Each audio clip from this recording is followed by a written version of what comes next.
Telepon pintar untuk orang buta. Oke. Kalaulah bukan smartphone, nggak susah nih guys smartphone. Karena kan ya macam mana, ini kan dari kaca ya, dari screen. Kalaulah handphone zaman dulu masih ada butang-butang, mungkin masih oke. Nah kalau yang ini telepon pintar orang buta ini maknanya yang macam mana nih geng? Nah kalau yang seperti ini sih aku sering sekali nonton geng, dan aku tak sangka ternyata berjaya diekspor di luar Malaysia guys, di Singapura, Indonesia juga, Bangladesh, Sri Lanka, dan India. Mantul, mantap betul. USB drive. USB drive ini biar betul lah guys. Hah?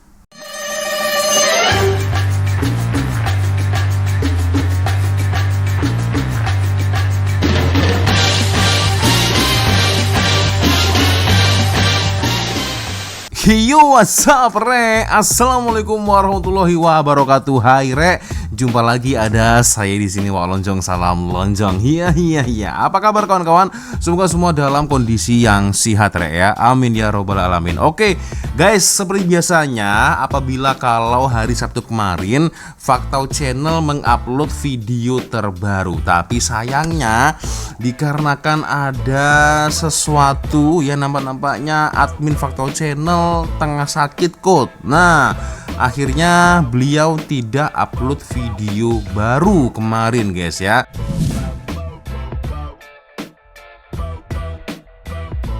Dan sebagai gantinya kebetulan sebenarnya ada beberapa minggu yang lalu guys ya, ada satu request dari Instagram ya, yang meminta saya untuk mereview satu video Faktau Channel yang sudah cukup lama nih guys.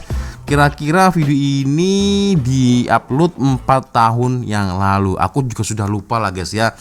Kira-kira apakah saya sudah pernah tengok video ini atau saya reaction, aku tak pastilah guys, aku lupa ingat lah. Tapi oke lah, kita akan coba untuk tonton bersama-sama. Ya siapa tahu kalaulah memang saya sudah pernah buat, itu mungkin mengingatkan ya memori zaman dulu 4 tahun yang lalu. Tapi katakanlah kalau memang saya belum buat, ya it's okay guys ya. Anggaplah ini pengetahuan juga untuk kawan-kawan, dan mungkin mengingat kembali barang-barang ciptaan orang Malaysia. Biar betul nih guys, salah satunya adalah flash disk atau flash driver. Tak pastilah kalau di Malaysia apa sebutannya ya. Kalau kami ini masa muda dulu, college, flash drive atau flash disk sangat populer sekali, dan bahkan sampai saat ini masih terus digunakan. Flash drive ya, tempat penyimpanan. Oke, kita akan coba nonton bersama-sama seperti apa video dari Faktau Channel 4 tahun yang lalu guys ya. Oke guys, sebelum kita mulai video ini hanya sekedar mengingatkan untuk kawan-kawan yang mungkin belum sholat, jangan lupa sholat dulu. Dan seperti biasanya saya letakkan link Shopee. Nah siapa tahu kalau mau shopping boleh kalian check out sekarang juga.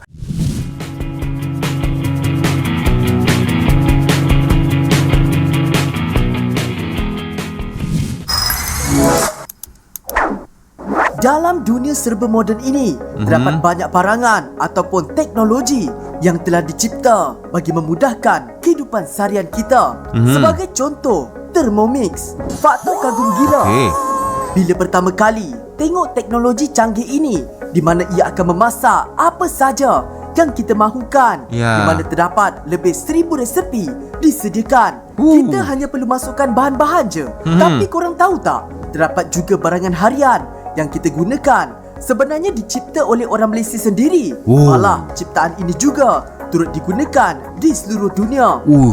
Oleh itu dalam video kali ini, Faktau akan senaraikan pelbagai barangan harian dan teknologi yang terkenal di seluruh dunia yang dicipta oleh orang Malaysia. Jadi tanpa membuang masa, jom mulakan lawatan ke pameran. Apa itu? 10 barangan terkenal di dunia dicipta orang Malaysia. Subscribe. Sebelum tu, jangan lupa subscribe Faktau tau. Dan jangan lupa tekan loceng. 10. 10. Alat rebus telur separuh masak. Orang mesti pernah nampak alat rebus telur ni kan? Alat ini kebiasaannya dijumpai di kedai kopitiam, mama hotel mahupun rumah kurang sendiri. Okey. Alat ini digunakan bagi memudahkan kita untuk menghasilkan telur separuh masak. Siapa sangka alat ini sebenarnya dicipta oleh orang Malaysia. Dato' Yu Ah Kau mendapat idea untuk mencipta alat ini semasa beliau bekerja sebagai pengendali jentola pada tahun 1973, di mana beliau dan pasukannya melakukan eksperimen cara-cara untuk merebus telur separuh masak yang sempurna untuk sarapan pagi. Namun kalau korang nak tahu, kesemua ujian yang dilakukan oleh beliau dan pasukannya telah membuatkan mereka berhenti memakan telur. Selain alat rebus telur, beliau juga ada mencipta alatan lain seperti Apalagi? alat penghalau nyamuk semu Oi, jadi anti-moss dan soket pintar HAK, di mana soket ini tidak akan berfungsi jika palam atau plug tidak dimasukkan ke dalamnya. Terbaiklah. Guys, ini misal kalau dijual di luar Malaysia, nah ya, diekspor. Wah, ini mantap juga guys ya. Alat perebus telur setengah matang. Wih, gili, ini penciptanya guys ya. Oke, ya walaupun tidak semua orang suka, tapi aku rasa kalau ini dijual di luar negara rasanya, wah, itu pasti laku keras nih guys. Atau mungkin jangan-jangan sudah diekspor nih geng di luar negara. Nah, ini mungkin boleh komen di ruang komentar ya. Jujur kalau di rumah saya dekat Indonesia jarang-jarang nih geng orang-orang mempunyai alat seperti ini. Mungkin itu semua kembali lagi kepada selera guys ya. Mungkin kalau Indonesia sukanya telur matang ya, tapi ada juga setengah orang-orang Indonesia juga suka telur yang setengah matang. Termasuk salah satu contohnya adalah saya sendiri. Oke. Dekat Shopee ada tak kira-kira nih ya? Oke. Menarik. Kita lanjut lagi guys. Oke. 9. Mesin stem cop getah. Sebelum Stem cop wujudnya getah? poliklon, kebiasaannya untuk menyiapkan sebuah stem cop getah boleh memakan masa sehingga seminggu disebabkan idea Robert Young yang mengadaptasi teknologi percetakan yang beliau jumpa di Jepun. Maka terciptalah poliklon, iaitu sebuah mesin yang boleh menghasilkan stem cop getah dengan kadar segera. Menariknya, ciptaan ini telah membuatkan beliau memenangi pingat emas di pertandingan mencipta antarabangsa pada tahun 1994 di Geneva. Selain poliklon, beliau juga mencipta barangan lain seperti pelekat nyamuk, baja, inkubator telur dan alat untuk membolehkan orang buta menaip menggunakan telefon pintar, di mana alat ini tersenarai dalam list yang seterusnya. Oke, ini aku baru tahu guys maknanya ini. Apa tadi? Mesin stem cop getah, maksudnya stempel. Oke, mesin stem cop getah. Biar betul nih guys ya. Dan juga untuk penciptanya ini guys ya, yang menciptakan ini juga tidak hanya satu, tapi ada beberapa item yang beliau udah buat nih guys. Pelekat nyamuk, baja. Ini aku tak pastilah makna pelekat nyamuk ini apa. Boleh komen ya. Ada baja, ada inkubator telur, ini aku paham. Ini nih yang terakhir, alat membolehkan orang buta menaip menggunakan telepon pintar. Macam mana caranya ya? Wah, ini bukan kaleng-kaleng guys. Ternyata ramai penemu ya yang ada di Malaysia ya. Luar biasa. Oke. Kita coba next video guys. Oke. 8. Telefon pintar orang buta. Telepon pintar untuk orang buta. Oke. Kalaulah bukan smartphone, nggak susah nih guys smartphone. Karena kan ya macam mana, ini kan dari kaca ya, dari screen. Kalaulah handphone zaman dulu masih ada butang-butang, mungkin masih oke. Nah, kalau yang ini telepon pintar orang buta ini maknanya yang macam mana nih geng? Kita coba tengok guys. Masih lagi alat ciptaan Robert Young. Braille Vision Touch merupakan alat yang membolehkan orang buta The Braille menggunakan telefon pintar dengan mudah dan pantas, di mana mereka boleh menaip sepantas orang yang boleh melihat telefon. Alat ini berfungsi dengan pengguna perlu memuat naik aplikasi Vision Touch yang terdapat di Google Play, di mana aplikasi ini akan menghasilkan susun atur kekunci pada skrin. Kemudian pengguna perlu menggunakan pelekat dan ditampal pada skrin telefon, di mana pada pelekat ini terdapat tanda yang bertepatan dengan susunan aplikasi Vision Touch bagi membolehkan pengguna mengenal pasti kedudukan papan kekunci pada skrin. Yang menariknya, alat ini mampu membantu pengguna untuk membuat panggilan, menghantar mesej dengan cepat dan tepat, mengenal pasti kedudukan aplikasi di telefon mereka dan melayari laman web seperti Wikipedia dan portal berita. Hebat kan? Telepon pintar untuk orang buta.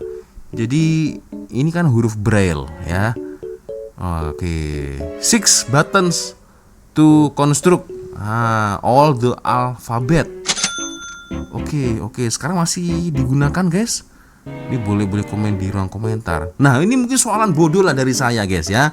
Sorry to say sebelumnya untuk kawan-kawan yang matanya agak terganggu ya, ada kekurangan, aku minta maaf lah guys ya. Soalannya kalau orang buta, oke lah dia boleh men-type message atau mungkin untuk calling seseorang. Soalannya adalah ketika membaca message itu macam mana nih? Nah itu guys, ini aku tertanya-tanya nih. Ini kawan-kawan ada yang paham ya? Boleh komen di ruang komentar guys ya. By the way menarik juga ya apa yang ditemukan ya ciptaan dari orang Malaysia ini guys ya. Oke, kita lanjut lagi guys. 7. Dinding Nehemiah. Dinding Nehemiah. Fak tahu yakin. Apa itu? Korang mesti pernah nampak dinding ni. Lagi-lagi jika korang memandu di sebelah jejambat. Dinding Nehemiah merupakan struktur yang terdiri daripada kepingan batu bata berbentuk heksagon yang disusun mengikut susunan seperti sarang lebah sebelum diisi dengan tanah. Dinding ini dicipta untuk mengukuhkan tanah yang cerun semasa pembinaan jalan raya di kawasan pegunungan. Dinding dicipta oleh anak Malaysia, Dr. Nehemiah Lee ini diinspirasikan dari konsep arkitek Perancis Henry Vidal, iaitu The Principle of Reinforced Earth. Apa yang lebih membanggakan, ciptaan ini bukan sahaja digunakan di Malaysia, malah turut diguna pakai di negara luar seperti Singapura, Indonesia, Bangladesh, Sri Lanka dan India. Tak sangka aku guys ya, ternyata berjaya diekspor ya. Gile, dinding heksagon ditemukan oleh Dr. Nehemiah Lee. Patutlah nama temboknya adalah tembok Nehemiah ya. Nah kalau yang seperti ini sih aku sering sekali nonton geng, dan aku tak sangka ternyata berjaya diekspor di luar Malaysia guys. Di Singapura, Indonesia juga, Bangladesh, Sri Lanka dan India. Mantul, mantap betul. Oke. Dari menit awal sampai menit ini aku lupa ingat lagi guys. Aku masih lupa ingat ya. Apakah saya pernah mereview video ini udah 4 tahun yang lalu guys, aku lupa lah. Oke, barangkali ada yang mengingatkan saya penemuan apa lagi yang diciptakan oleh orang Malaysia. Kita coba next video guys. 6. Mesin air automatik. Apa itu? Siapa pernah guna mesin ni? Faktor selalu guna tau. Masa bereksplosi je boleh dapat air 1 liter. Kalau korang nak tahu, mesin penapis air automatik ini dicipta oleh seorang pereka tempatan, iaitu Oi Seng Chi, di mana ciptaannya telah membantu memudahkan ramai orang awam termasuk pelajar. Mesin penapis air ini kebiasaannya boleh dijumpai di kawasan lot kedai, perumahan dan juga di universiti. Fak tahu ingat lagi, dulu-dulu sebelum ada mesin ini, kalau nak minum air kosong mesti kena masak air dulu. Lepas tu simpan banyak-banyak dalam botol. Kalau nak air sejuk, kena simpan dalam peti ais. Paling geram bila ada adik-beradik yang dah habiskan air tapi tak reti nak isi balik. Itu memang guys, paling geram bila adik-beradik kita yang dah habiskan air tapi tak reti nak isi balik. Ini memang buat geram guys. Aduh, tapi tak sangka lagi guys ya, ternyata beliaulah penemunya guys ya, Oi Seng Chi. Oke. So gimana nih geng, di tahun 2026 apakah tempat untuk air minum itu masih terus kekal sampai sekarang atau sudah ada perubahan? Karena kan video ini diupload 4 tahun yang lalu kayaknya. Kawan-kawan yang mungkin boleh menjelaskan, boleh komen di ruang komentar ya. Oke, kita lanjut lagi guys. 5. 5. Kamera Lytro. Kamera Lytro. Pernah tak bila korang suruh kawan korang ambilkan gambar, tapi muka korang kabur? Nah, itu. Pada tahun 2006, seorang profesor dari Universiti California yang juga merupakan orang Malaysia bernama Ren Eng telah mencipta sebuah kamera di mana korang tak perlu risau lagi kalau kawan korang tangkap gambar kabur. Aduh. Kamera Lytro merupakan sebuah kamera plenoptik yang membolehkan korang mengubah fokus pada gambar walaupun setelah korang menangkapnya. Apa yang menakjubkan, kamera ini telah mendapat sambutan dari seluruh dunia sehingga dikatakan telah mengubah dunia sinematografi. Bangga betul rasanya. Luar biasa guys. Banyak-banyak. Ini tren TikTok beberapa tahun yang lalu guys ya. Oke. Mantap. Aduh. Parah. 4. Biodiesel musim sejuk. Biodiesel musim sejuk. Oke. Dalam banyak-banyak pencipta di dalam video kali ini, pencipta nombor 4 merupakan satu-satunya pencipta dari kaum wanita. Datuk Dr. Chu Yuen Mei merupakan orang Malaysia yang telah berjaya mencipta biodiesel daripada minyak kelapa sawit. Hebatnya. Apa yang menariknya, bahan api yang akan beku pada suhu di bawah 15 darjah Celsius ini telah berjaya dihasilkan dengan kelebihan kali sejuk di mana ia sesuai digunakan untuk negara yang beriklim sejuk. Siapa sangka semua kereta kini boleh bergerak menggunakan minyak sawit untuk menjaga alam sekitar yang lebih bersih. Pada tahun 2014, pengarah The Malaysian Palm Oil Board yang berasal dari Penang ini juga telah menerima anugerah The Merdeka Award. Tampiklah Datuk Dr. Cho Yuen Mei. Nah, ini beserta para health science teknologi yang lain guys. Tidak hanya bangsa Cina, ada Melayu juga. Nah, pastilah apa ini?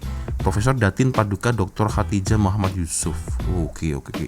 Tapi jelas kalau memang sudah boleh mencipta seperti ini guys, sudah jelas pangsa pasarnya adalah ekspor ya, di luar negara, dan negara itu mempunyai 4 musim ya. Udah jelas itu guys ya, pangsa pasarnya di situ. Luar biasa. Keren. Oke, kita lanjut lagi guys. 3. Sistem solar mikro. Sistem solar mikro. Oke. Kalau korang tengok pemanas air solar yang banyak digunakan sekarang, mesti korang fikir itu teknologi dari Jepun atau Amerika Syarikat kan? Itulah. Percaya tak korang kalau Biar fakta betul. mengatakan teknologi itu sebenarnya adalah dari Malaysia dan dicipta oleh seorang arkitek dari Malaysia, iaitu Teo Siang Tee. Sistem solar mikro atau pemanas air berkuasa solar merupakan sebuah teknologi yang digunakan untuk memanaskan air untuk kegunaan harian dengan menggunakan cahaya matahari. Idea ini bermula ketika Teo berada di Himalaya, Nepal, ketika beliau sedang membangunkan sebuah projek di kawasan pedalaman di mana projek itu memerlukan pemanas air yang boleh berfungsi tanpa elektrik. Dari situlah lahirnya idea untuk mencipta pemanas air solar ini. Luar Pada awalnya, biasa. ramai yang meragui ciptaan Teo dan mereka mengatakan bahawa ia tidak boleh dilakukan. It could not be done because there were no solar water heaters in the world. Siapa sangka 10 tahun kemudian teknologi ciptaannya digunakan di seluruh dunia. Guys, kalau yang ini guys, sistem solar panel ini ya, dulu itu aku sering sekali melihat dan tidak semua orang punya guys ya. Biasanya yang mempunyai sistem solar panel untuk air seperti ini tuh ya hanya orang-orang kaya saja guys ya. Dan aku tak sangka lagi ternyata ini diciptakan oleh orang Malaysia guys, serius. Mungkin sekarang di luar sana sudah ramai mungkin ya, atau banyak ya jenis-jenis merek-merek ya. Tapi jelas awal kali pertama yang menciptakan ternyata dari Malaysia nih guys. Iya. Kalau kita membuat water heater biasanya kan dari gas, dari listrik. Ini dari sistem solar panel guys. Tidak menutup kemungkinan berarti nanti kedepannya boleh cipta solar panel yang menghasilkan listrik secara mandiri atau berdikari guys ya, tanpa TNB atau mungkin tanpa kalau di Indonesia PLN ya. Itu jadi lebih jimat lagi nih guys. Oke, mantap. Luar biasa, aku tak sangka lah ini guys ya. Oke. Next kita lanjut lagi geng. 2. USB drive. USB drive. Ini biar betul lah guys.